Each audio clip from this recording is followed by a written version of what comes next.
Okay, so here we are with the Testament of Sherlock Holmes, where we get to play as the greatest detective of all time, according to the description. But, not to sound obnoxious, I'm pretty sure Batman is the greatest detective of all time. But I digress. What a lovely fish tank. Oh.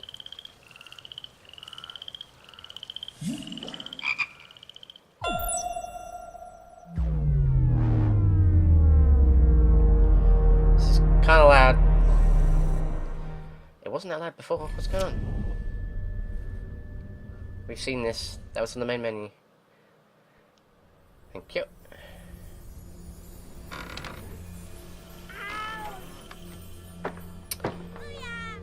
Might have to adjust the volume again.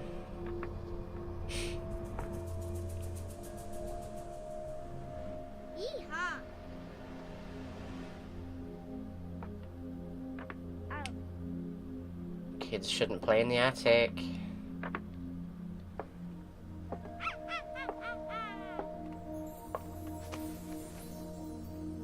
Are they Sims? They make weird noises instead of talking?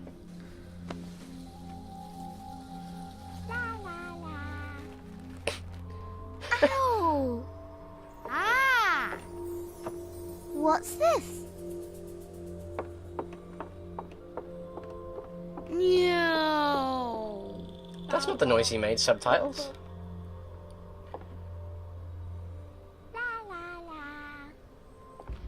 Is that other kid a Teletubby?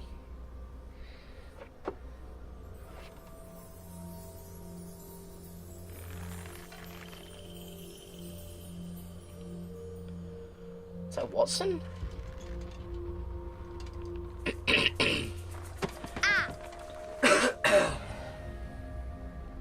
Ooh. Again, that's not the noise he's making.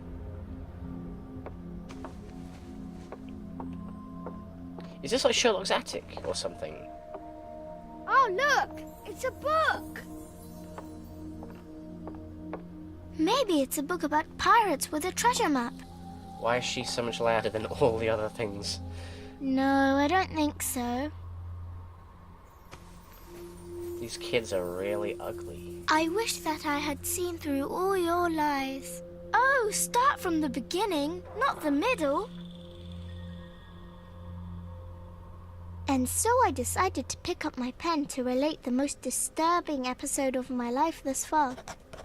It all began early one morning in 1898, when Sherlock Holmes invited me to accompany him on a visit to the Marquis of Conyngham. Could have sworn we pronounced that Marquis.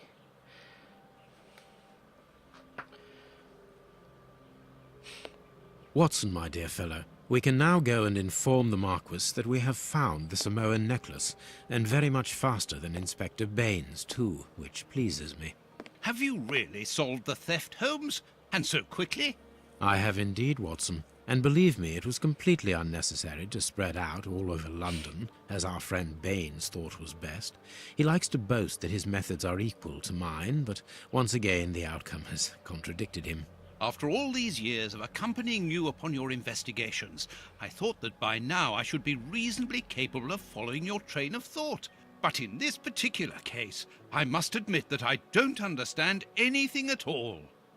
Ah, you see, but you do not observe, Watson. There lies the difference. It is a matter of course. A matter of course? In the middle of the night, when everyone is fast asleep, the service bell within that room rings out and alerts the servants. They dress quickly and come running, but the door is locked and there is a strong smell of burning from within. A few seconds later, the master of the house himself, the robbed Marchioness's husband, the Marquis of Conyngham, arrives and unlocks the door using the sole key. A fire has started inside the room, but they have managed to arrive in time to put it out. It is at that moment that the Marquis realizes that the famous Samoan necklace, which had been safe within its glass cabinet only a few hours earlier, has now disappeared. In order to explain, let us confirm my theory before the arrival of Inspector Baines. Okay, let me just adjust the volume. I like how the cursor's a little pipe. Because see, the menu is so much quieter than the actual game.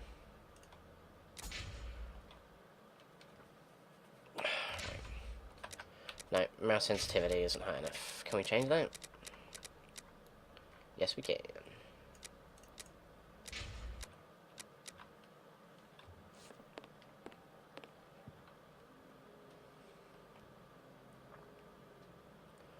I have a knife. I have matches, a knife.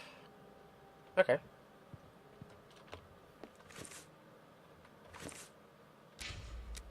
See, I have a feeling I should.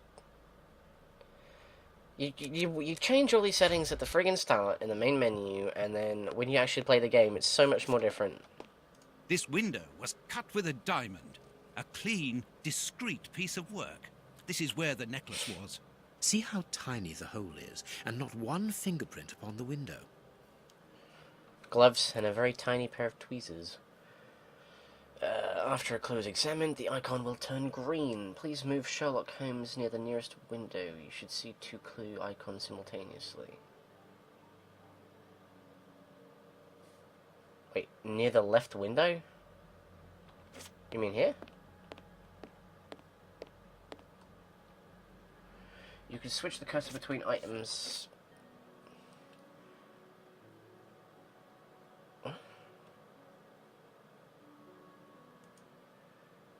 Oh.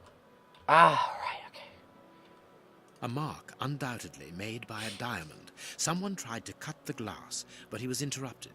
Therefore, she. the thief tried to escape through the window, but he was interrupted. Or she. You see, he's saying he/she way too often. For all we know, it's going to end up being a she. All the windows are locked. They've not been forced. Go to the chimney. You will see the hand icon on the magnifying glass. Take it by clicking upon it.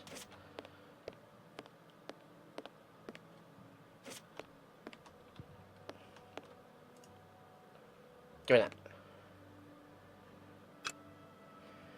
You can open your inventory by clicking the right mouse button. Ah, I like that. Scrolling the center wheel, use magnifying glass on the scores near the piano.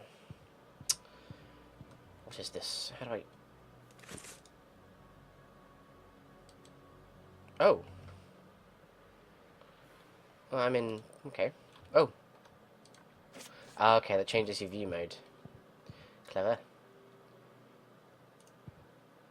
Is this how I use the magnifying Let us glass? examine the crumpled scores that have formed.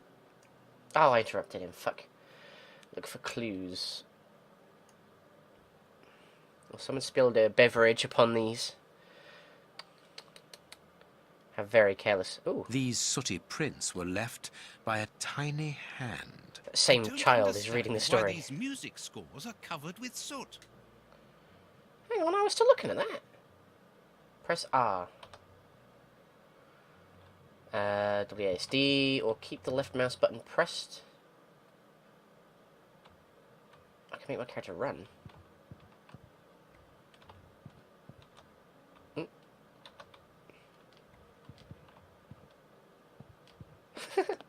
He jogs so elegantly.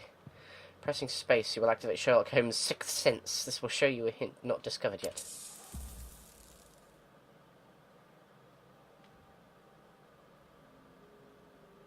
Wait, what? All the windows are locked. They've not been forced. All the windows are locked. They've not been forced. Oh, I used a magnifying glass once and it disappeared. Not very well kept, this aquarium. I can see a dead fish floating on the surface. Why is it black? Got Not it. very well kept. Got the fish. There's probably a clue in there, like a little tiny key. This draft screen makes an ideal hiding place. As the theft was committed at night, I conclude that the thief hid himself Or behind herself. the draft screen and waited until he was alone. Or she. So, why are they assuming it's a bloke straight away? It was someone who was able to sneak in very quietly. Blokes are normally too careless. They thump around when they sneak in through windows. And they might have had to have a tiny hand to get the hand in. Strange. There aren't any prints. Yet I'm sure that the thief hid here. Maybe they were just in their socks, they weren't wearing any shoes.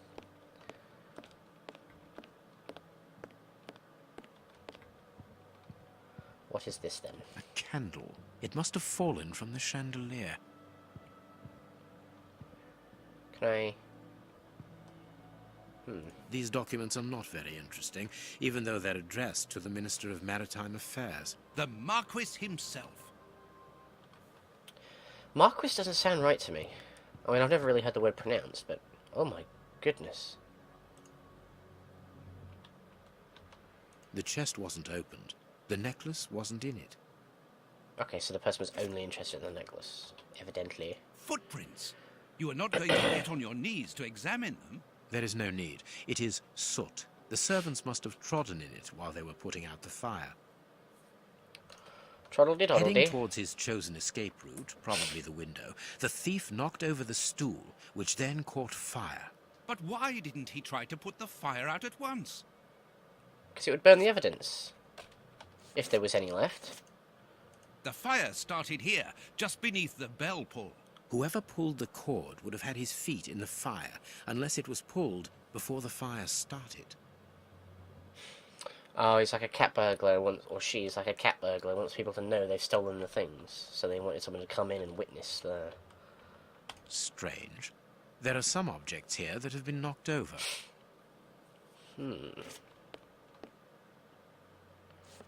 Some objects have been knocked over.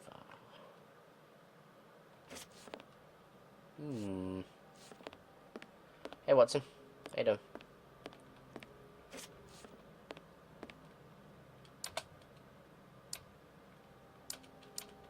Can I use that once or something? So all I did was show the door, right? When the servants arrived at the door, having been alerted by the bell, they saw evidence of the theft and the fire, but they didn't see the thief. This door is very hard to force. The Marquis is the only person to have the key. The thief could not get out through here until eventually, when the door was opened by the servants.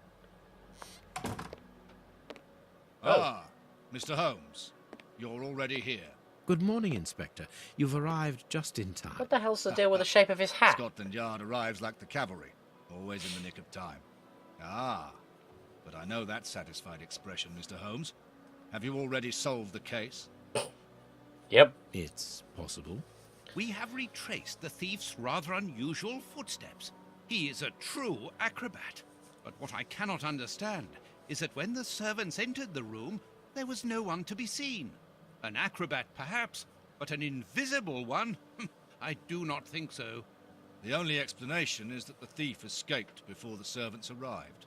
I don't know how, but there is no other way. Half a point for the doctor, nil for the inspector.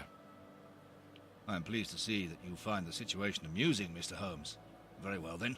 Explain. Dr. Watson was correct when he mentioned acrobatics, but he is mistaken about the nature of the acrobat.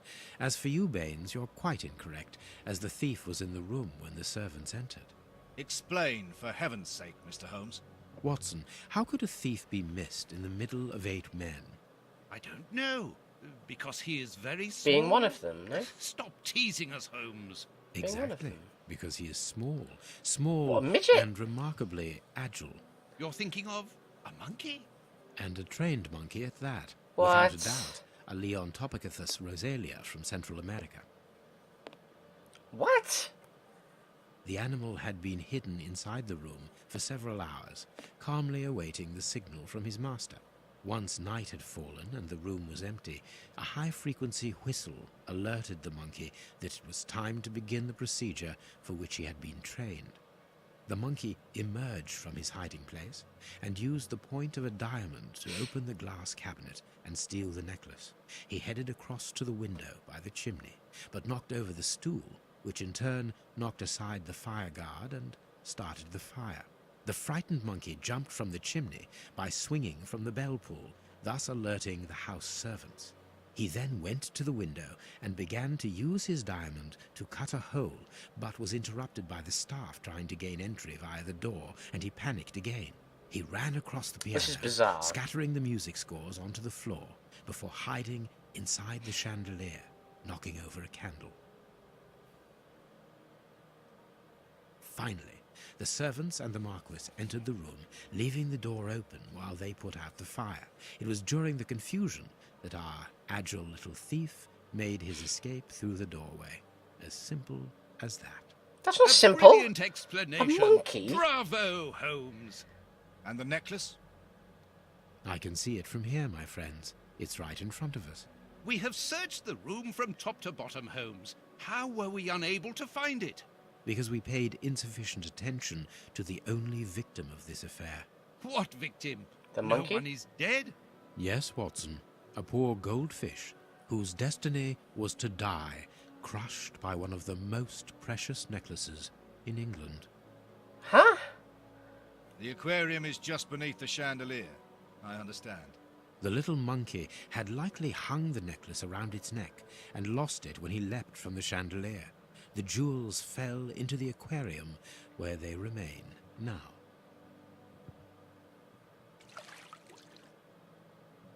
Oh, what? The pendant's gone.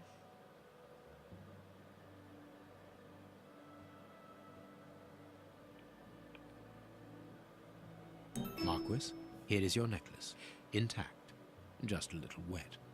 Mr. Holmes, this brilliant demonstration does credit to your reputation. Well, thank you so much, Marquis. Do you wish to verify the authenticity of your jewel? No, I recognize it. I have spent many hours admiring it, you know. Good. I will return it to its box, and Inspector, a bank has just been held up. You must follow me at once. Orders of Scotland Yard. What times? Sirs, duty calls. My regards, Marquis. And well done again, Mr. Holmes. there, the necklace is in its box. We've lost enough time here. Let's go home, Watson. Ah, very well, as you wish. A good day to you, Marquis. With pleasure, gentlemen. And once again, thank you. A monkey.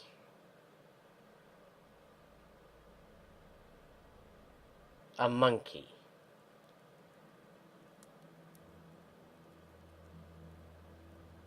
There's something a bit bizarre about that.